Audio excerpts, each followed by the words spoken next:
If you'd like to make your NFL games a little more interesting, you've come to the right place. It's the Even Money Podcast with Ross Tucker and Steve Fezzik. Yeah, Vegas, baby, Vegas. It is the Even Money Podcast, presented, of course, by DraftKings Sportsbook app, the number one rated sportsbook app in the country, and for good reason. I'm Ross Tucker, former NFL offensive lineman. Got a bunch of podcasts. I love them. We're doing this a day early because we've got some scheduling issues later in the week. So kudos to my man, Steve Fezzik, for being able to do this a day early. Very excited about our guest, Mike Clay. If you think Steve Fezzik is a numbers guy, Mike Clay is a numbers guy. This is going to be a numbers convention on today's show. It is absolutely unbelievable. Check out Steve. He's the only two-time winner of the Super Contest at the Westgate Casino. On Twitter, at Fezzik Sports. I'm at Ross Tucker NFL across the board, Twitter, Instagram, Facebook. Intern Casey's doing an unbelievable job on our social media platforms, so please give her the kudos at Ross Tucker Pod. And in addition to your podcast app, we are now on YouTube, youtube.com/Ross Tucker NFL. So you can see what Steve actually looks like, and you can see today's guest, Mike Clay from ESPN, at Mike Clay NFL. Mike, welcome aboard. Yeah, good to be here. I appreciate you talking me up as a numbers guy. And then conveniently, if you're watching a video, I have a bunch of jerseys behind me with all kinds of numbers. I even have I got a Dale Earnhardt number 3 down here. I got the NFL jersey. So we're numbers galore here today. So, Steve, this is kind of funny. I don't know when I realized it, but I've admired Mike's work for a long time. There's a lot of things I like about Mike. He'll post who the head coach and coordinator is for every team on social media. I screen share and grab that bad boy. When he posts the offensive lines, I love that. And he does projections for like every player. And it was a few years ago, I realized, number one, Steve grew up like 35. Mike grew up, like 35 minutes north of me in Pottsville, Pennsylvania, home of Yingling Lager, America's oldest brewery. And my high school actually plays Mike's high school in the first game every year. And then he went to college in Berks County at Kutztown University, right near where I grew up. So didn't realize that Mike had so many local connections until a couple years ago, Steve. So you got second week in a row, actually, you've got the local connections. Let me test you real quick, Steve. Can you name any NFL players that went to Kutztown University? No, I cannot. Okay. One is a Hall of Famer and one is a first-round pick, which never happens from D2. The Hall of Famer, Andre Reed. The first-round pick, former Broncos linebacker John Mobley. So both those guys played at Kutztown. So, Mike, there's a lot of reasons why I wanted to have you on. One thing that jumped out to me recently, I know you do a lot of stuff. Why don't I let you describe it? Because I know you do a lot of fantasy stuff, but then you're also in on the betting stuff too. Yeah, I mean, it was kind of a natural fit, right? Especially with player props, the popularity of that right now, win totals, of course. But I mean, I do for those not familiar, I do the projections for the ESPN fantasy games. So that is not just quarterbacks, running backs, receivers, and tight ends. That is everything. I mean, you can use punters, you can use kickers, you can use return categories, defensive players, you can use head coaches. So it's everything. So I figured, well, look, I'm projecting every single position, every category, keeping track of every single roster move. Why not combine it together, come up with score projections on a weekly basis? I have those for the whole season laid out already, win totals. Obviously, it's a natural fit for player props. It's all there. So I kind of just look at the lines and look for values. How do you do, Mike, the player projections? Like, where do you get those numbers? I don't know if it's like some proprietary formula, but as soon as a guy gets traded or cut or whatever, you're like, here's the updated projections for Joe Mixon. It's unbelievable. Yeah, I'm checking my watch here. How much time do we have here? Because this could take a while. This could take a while. Yeah, I have a lot of stuff. I'm kind of old school. I use Excel for a bulk of what I do. But I basically built a system about 10 years ago, and I continue to just chip away at it. I'm constantly studying league trends, team trends, as we're going to get to. Offensive play callers is kind of a new one that we've kind of just come to the we've been able to kind of chart on a week by week basis who is calling the plays, not just who the coordinator is and the head coach. All kinds of things kind of work their way together. And I have a system in place where I can kind of plug and play players, make some tweaks here or there, and kind of spit out those projections. So again, there's a lot going on with it for sure, but I spend a lot of time in the off season kind of building it up. All right. So before we get into your play caller impact article, because I thought that was really interesting. I don't think enough people actually look at that stuff for fantasy or for prop bets. I want you to hit this home, and then I want Steve's opinion on it, because Steve's been talking lately about how he's doing more and more prop betting in the NFL with every passing year.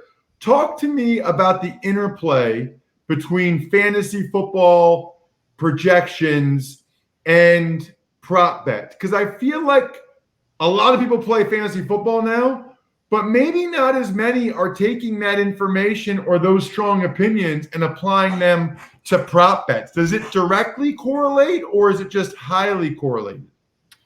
I would say a mix of both. I mean, it really depends on which prop you're looking at, right? I mean, let's just give you an example. Clyde Edwards-Helaire recently just kind of skyrocketed in fantasy value, right? So, and of course, that's because Damian Williams, who was expected to compete with him, opted out for the season. So immediately I started getting texts and messages from people who are well known in the betting industry about, obviously fantasy questions, but also player props, right? Should I jump on the over on the rushing yardage right now? Should I take the touchdown over under? What the list goes on and on. Rookie of the year. There's a variety of categories that you can get into. But if you like that guy, if you're like, you know what, I'm taking someone just in a high stakes league took Edwards-Helaire first overall, which I think is crazy. But nonetheless, if you feel that strongly to do that in a high stakes league and you can bet on player props, you should be jumping on the overs immediately in a variety of categories. Now, how does that tie into the play caller information like you just brought up? I mean, it's a natural fit because I said, look, there's a lot to like. I think there's plenty of overs you could go with Edwards-Helaire. I have him as a top 10 fantasy running back, of course, in fantasy circles, but I would not bet on him to lead the NFL in rushing as a rookie for a long list of reasons. But one of those is Andy Reid. I mean, this is an extremely pass-heavy Chiefs offense. And it's low volume, right? They score in bunches and they don't run a lot of offensive plays. So Edwards-Helaire could handle 65% of their carries, which, I mean, let's be honest, he's not the biggest guy in the world. So that even might be a slight stretch. And he might end up around 200 carries, 210 carries. That's not going to be enough for him to beat out some of these other guys and lead the NFL in rushing, even with good efficiency. So I think you can marry kind of everything together. Everything is a variable and help you, of course, that'll help you make the best decisions for fantasy, but also for prop bets. Steve, you mentioned the last couple of weeks about how you're more and more doing prop bets in the NFL with every passing year. I guess my question is, how much do you look at some of the fantasy projections, guys like Mike Clay, when you're making the prop bets that you do? Oh, absolutely. Having a universe of different projections as a starting point is a fantastic way to start with your prop betting. But let me emphasize, speed is everything. Let's talk about Clyde Edwards-Helaire. All the math guys can spend, weeks and weeks now analyzing how good he's going to be.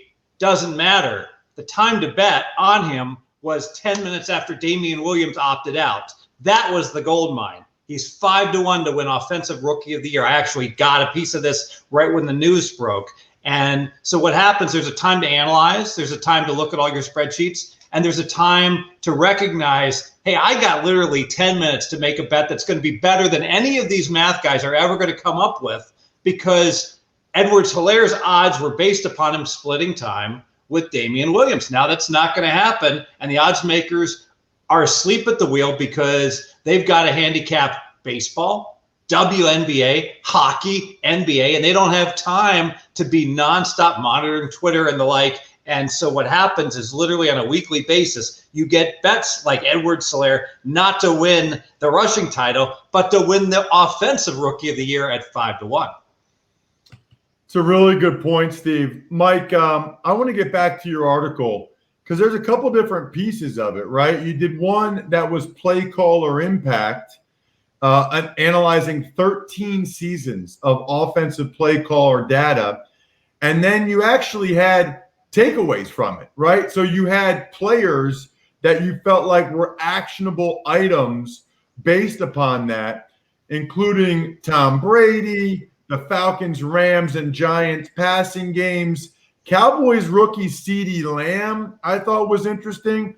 Who were some of the upgrades, whether it's for people for fantasy football or prop bets, that you liked based on what you found doing the play caller analysis?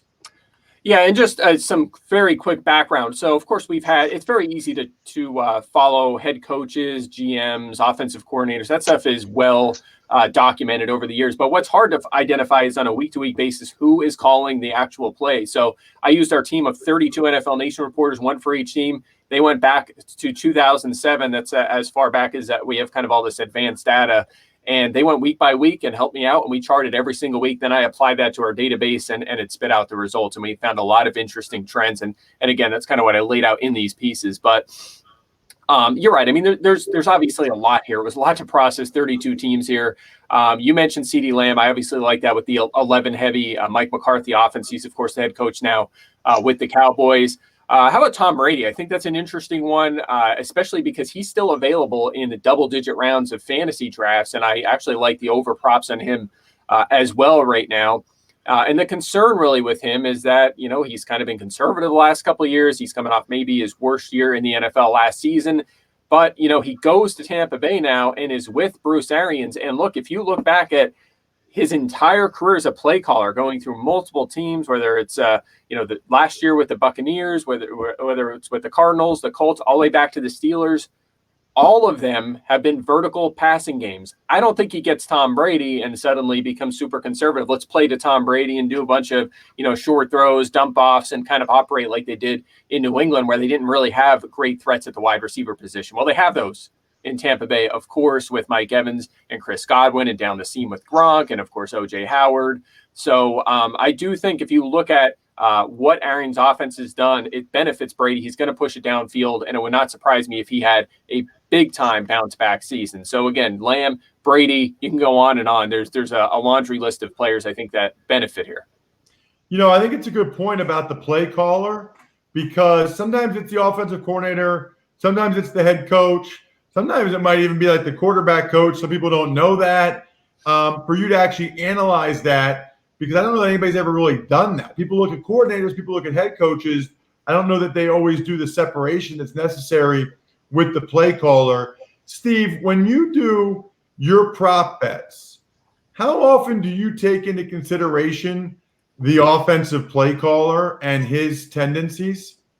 Very rarely, because the offensive coordinator tends to stick with what he's been doing all year long. So early in the year would be the only time when you've got to change. And then when you have a change in offensive coordinator, if you suddenly bring in a guy that likes to run the ball more, obviously that's going to have a big impact. What's interesting is that when Mike talks about players he's optimistic about, like Brady, like Lamb, I got to tell you, I'm not all that excited, because everyone's excited about Brady. Everyone's excited about Lamb. You're going to pay for it with the premium tax, I believe, in the numbers. Where I get excited is when Mr. Clay tells me players he doesn't like, because what happens in the media, you're not very popular when you talk about players and teams that are going to do poorly. And so what I found is that there's more positives than negatives that are put out. And when a negative is put out from someone in the media, from ESPN, etc., more often than not, that's some of the strongest plays. And those are the bets I really get excited about. Call me a pessimist. I like betting against guys. I think it's a fair point, Steve, because Mike's data about Arians throwing it deep and Mike McCarthy like an 11 personnel, so CeeDee Lamb should be on the field the whole game. I think that's great, but there are already a lot of people that are excited about the Cowboys and CeeDee Lamb. excited about Tom Brady. I think Mike provides value there just by saying how much it really is 11 personnel and how Brady will go deep. But he had a lot of downgrades. And your point's a good one, Steve, because everybody does get excited about new players, new places. You didn't like you downgraded Garoppolo and Cousins. You downgraded Stephon Diggs and DK Metcalf. And anybody else that jump out to you, even Kenyon Drake, I thought was interesting, Mike. On the downgrades part of it, for people listening that might want to be making some prop bets on these guys, are you fading? Is it fair to say if you're downgrading, you're probably fading them on and taking the under on a lot of their prop bets? Absolutely. And I didn't know where Steve was going at first there. At first, I started to shake my head, but then I immediately jumped on board because you are exactly right. People love optimism. They hate pessimism. And that is really where you can take an advantage. And the reason I was shaking my head a little bit was because of Brady, because I think that the numbers are a lot higher, or the numbers show that we should be higher on him than we actually are. So I think there's a lot of opportunity with the player props, and certainly in fantasy where people are not on him. There's all this Buccaneers hype. There is not hype in fantasy. He's going, I think, in the 11th round of drafts right now. And again, the passing yardage player prop is lower than it should be. That being said, again, I agree. Places we could take advantage. You just laid some of them out there, Ross, with some of the low volume run heavy quarterbacks like Jimmy Garoppolo and Kirk Cousins. Same kind of thing with Stephon Diggs and DK Metcalf. There's a lot of hype for both of those, but I think that they'll be limited by the offenses that they are in. I mean, you think about what DK Metcalf did last season. He still kind of struggled to be a reliable, we'll say top 20, top 25 fantasy receiver. And he easily led the NFL in end zone targets. It was not even close, not just rookies, the entire NFL. And still, that's an awesome thing to have at your advantage. But if you don't take that and turn it into stardom, I mean, what happens next season when those numbers come down a little bit? And Stephon Diggs, obviously, in the Brian Daboll offense, he's been one of the least fantasy friendly and statistical friendly play callers of the past decade. But one more nugget, and I'll tell you, this is the kind of stuff that I live for when I'm doing this sort of content to find, is what I found with Adam Gase. So if you look back at the past, what are we looking at? His past 3 seasons, Gase's past 3 seasons calling plays, he has called 11 run plays inside the 5-yard line, inside the opponent's 5-yard line. 11 of them. I mean, there was a handful of players that had more than that. Last season alone, he has 11 carries inside the 5 in his last 3 offenses. So if you're looking at the Le'Veon Bell touchdown prop, it might look a little low, and you're thinking, you know what, I'm going to go over on this. And well, maybe not, because this offense suggests that is a bad bet. That is really interesting. I love stuff like that. And it's funny, Steve, because while you were saying that people skew negative, literally every time Mike ever posts a projection on Twitter, at least 5 people and 85%. That's way low, dude. You're way low, dude. You're way. Oh my, he's gonna do way. Like every time. That is what I see the tweets that reply to Mike. It's uncanny how everybody always thinks, no matter what Mike's projections are, it's too low. He's either he's easily gonna go with that. Let's get to you. I know, Mike, you also look at win totals. You look at week 1 lines. We look at DraftKings. I know you did as well. America's #1 rated sportsbook app. They got a cool feature this week, by the way. If you place a pregame money line bet on a single game, and if the team you pick to win ends up losing but scores over 110 points, you get your money back. I mean, right now, the Sixers give up like 45 points per fourth quarter right now. I mean, I don't know why, but it seems like the bubble games have been high scoring. So download the top-rated DraftKings Sportsbook app now. Use code Ross when you sign up. For a limited time, all new users can get a sign-up bonus up to $1,000. DraftKings Sportsbook has a sign-up bonus up to $1,000. I repeated myself there. Just enter code Ross when you sign up, only at DraftKings Sportsbook. Must be 21 or older, New Jersey, Indiana, or PA, where Mike, Clay, and I are from, only. Bonus comprised of a first deposit bonus, first bet match, each up to $500. Deposit bonus requires 25 times playthrough. Restrictions apply. See DraftKings.com/sportsbook for details. Gambling problem? Call 1-800-GAMBLER, or in Indiana, 1-800-9-WITH-IT. All right, Mike, hit me with your best shot on a win total. I'll just give you one or two or three, whatever you want. Hit me with your best shot that you like the most. Yeah, you know what? I pulled up the DraftKings lines last night. I went through them, and I'll tell you what, there was a lot. And look, I know they're trying to bait you with plus money bets, but there were a lot that I actually liked at plus money. So I'll give you two situations here that I liked. The Chargers under 7.5. I've been known to be on the Chargers bandwagon the past few years as they progressively improved. Not this year. I'm surprised with their quarterback situation, what their line is here at 7.5. But if you go under, it's plus 118. So I like that one a lot. New England under 8.5 is plus 118 as well. So I think that's interesting. But I'll also point everyone to the NFC North. I'm wondering what you guys think about this. You know, I'm kind of on Detroit this season. I think they're kind of an average team, but I think that's the case for the Vikings and the Packers as well. So there's a lot of interesting numbers here. The Bears under 7.5, the Packers under 8.5, the Vikings under 8.5. They're all plus money if you want to take the unders there. And Detroit is off the board right now. I believe that's because of Matthew Stafford being on the COVID list right now. But their line was right around 6.5. You know, if you can get the over on that, assuming it comes back in that same range, I think that's interesting as well. But again, I can go on and on. There's quite a few interesting ones on the board right now. So I know that I agree with all three you just said. I'm under on the Chargers, under on New England. I like Detroit as well. Seems like we talk about the NFC North a lot, Steve. I like Detroit. I think there's I think they're going to be better than people think. What do you think of Mike's win totals there, Steve? Yeah, I like the thought on the win totals. I can tell you the wise guys are betting the Chargers over simply because the Chargers were one of the most unlucky teams in the NFL last year in terms of the record in close games, their underlying statistics, etc., their strength of schedule this year versus last year. But nevertheless, I think they overcompensated, with the Chargers. One thing I will emphasize is that when you're betting, a half game is worth about 50 cents in the NFL. So on the Chargers, I would not personally bet under 7.5 plus money. I'd get the 8. I'd play under 8. New England, for everybody in your neck of the woods, New Jersey still has 9.5s on New England.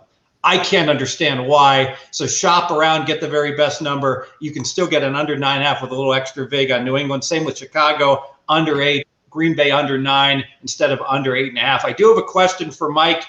Going back to Le'Veon Bell, this is a bet I personally made. It played under 875 rush yards for Bell. Gore comes in for the Jets. The Jets may well have 5 new O linemen starting, and some of those may be upgrades. But my eye test says Le'Veon Bell is the slowest running back in the league in terms of decision making. He needs to have a lot of information about how the offensive line is blocking to make the optimal decisions with a brand new O-line. I expect that's really going to help Bell's performance. Your thoughts, Mike? I think the O-line will help because they were historically terrible last season. If you look at how often Sam Darnold was under pressure or how little help Bell got before initial contact, it was unbelievably terrible. In fact, I don't think we talk enough about how much stress Darnold and Bell were under last season. That being said, they brought in Gore, and they didn't bring him in to stand around. Even it's going to be irritating like it's been in years past, but he's going to get it probably 6 to 8 touches a game. And don't forget about LaMichael Pirine, who they drafted. He'll be mixed in a little bit as well. So I think the volume comes down for him. I still don't think he's going to get the ball inside the 5, which will keep his touchdowns in check. I think the lower volume overall will keep the yardage down, obviously. But I do think the efficiency improves a little bit with that completely overhauled O-line. I know it's tough. I've just a couple days ago, I tweeted the new O-lines, right? Last year's 5 starters and this year's projected 5 starters, completely different, of course. And, people talked all about there's going to be no chemistry. It's going to be a problem. You can't do that, especially in this shortened off season. It's terrible, but I think it's going to be better. It's not ideal, but it has to be way better than what they put on the field last season. So that is good for Bell. All that being said, Steve, my line, 210 carries, 834 yards. So I'm right in the vicinity of what you're looking at. But again, that's a 14-game projection, by the way, but when it's close, I'm always going under. I think that's one of the most important lessons when it comes to player props. Like you talked about earlier, be pessimistic, go with the under. It's going to pay off way more than it doesn't. You got to check him out on Twitter, at Mike Clay NFL. As you can tell, he is an absolute stud. It comes naturally. It's in the bloodlines. He grew up in Pottsville, Pennsylvania, where football is king. He's been drinking Yingling since he was 4.5 years old. That's why he is so good at this stuff. Mike, really appreciate the time. Again, check him out on Twitter at Mike Clay NFL. That way you can get all his projections when he posts them and everything. He's a stud. Thanks so much, Mike. Anytime, guys. Thanks a lot. You know what? It's interesting, Steve. First of all, Mike was fantastic, but he's a math guy, but almost like a different math guy than you. His is all of the projection stuff where you are more go up to 8 and pay the extra, for the Chargers or whatever. You're more on the odds math. Yeah, and in fact, Mike is the perfect type of guy. I used to work with a betting syndicate that we would have, and I would ask him, to really dwell into a lot of the stuff that I don't personally have time to, and Mike would know far better than I to come up with recommendations. And then I would be the trader, and I would go ahead knowing the value of half games for season wins, and the same thing with player props to find the optimal bet that is available. And like we mentioned, with the Chargers, much rather go under 8 minus $1.10 than under 7.5 and catch like plus $1.20. Well, I want to get your insight into some of the best bets that you're seeing now that we have a few games under our belts. NBA, NHL, MLB, your initial thoughts. I've told you before, I'm starting to watch. I already talked about the high scoring in the bubble. Thankfully, I'm a subscriber to BetQL. They've got sharp data for all of the NBA, NHL, MLB stuff. You either get the BetQL app on your phone or you go to betql.co and enter code ROSS20 for 20% off your first payment. So BetQL is essentially, in my mind, kind of like Steve and Mike Clay combined, trying to spit out numbers at you with the 5-star best bets. I'm convinced, by the way, if all I did every week was take my player insight with your odds insight and Mike Clay's projections, I mean, Steve, screw this show. I'm just putting it all on the syndicate. The Ross Clay Fezzik syndicate. Well, I don't need to do any other media gigs. I'm putting all my money into betting. What do you think?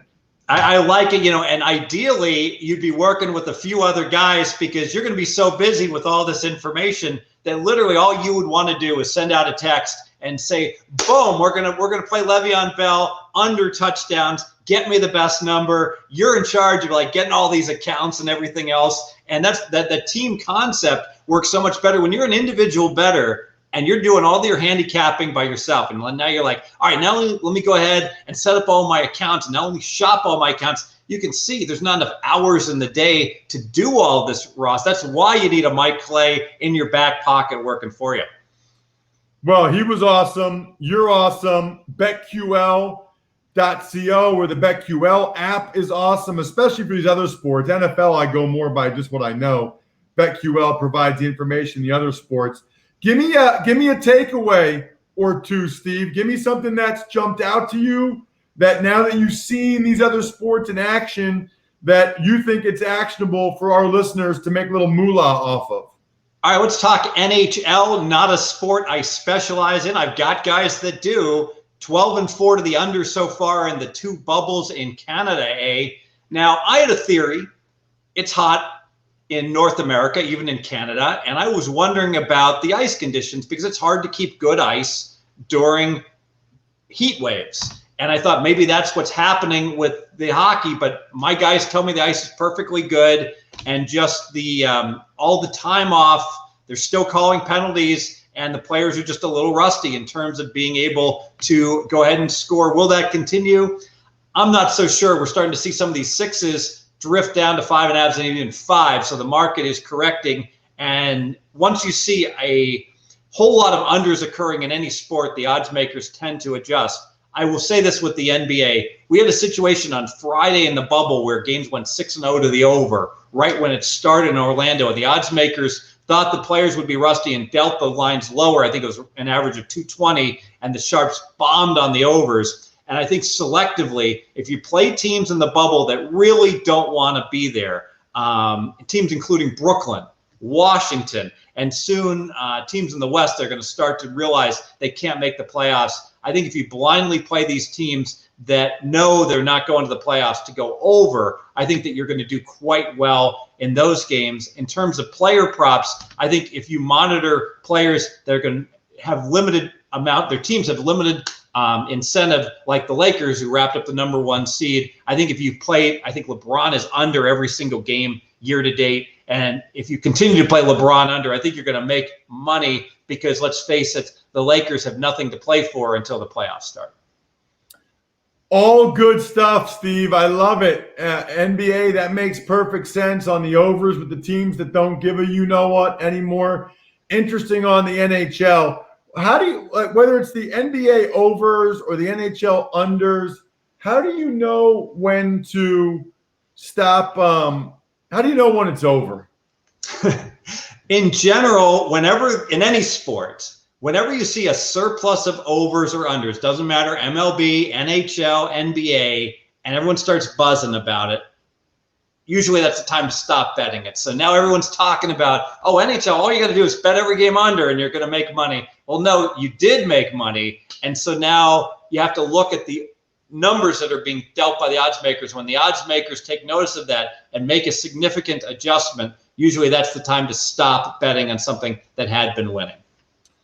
He is Steve Fezzik at Fezzik Sports and only at Fezzik Sports. Do not accept the imposter. There's a guy named at Real Steve Fezzik on Twitter. That guy's an imposter. He's a loser. He should be behind bars. So don't fall for it. I know people that have. At Fezzik Sports only. At Fezzik Sports only.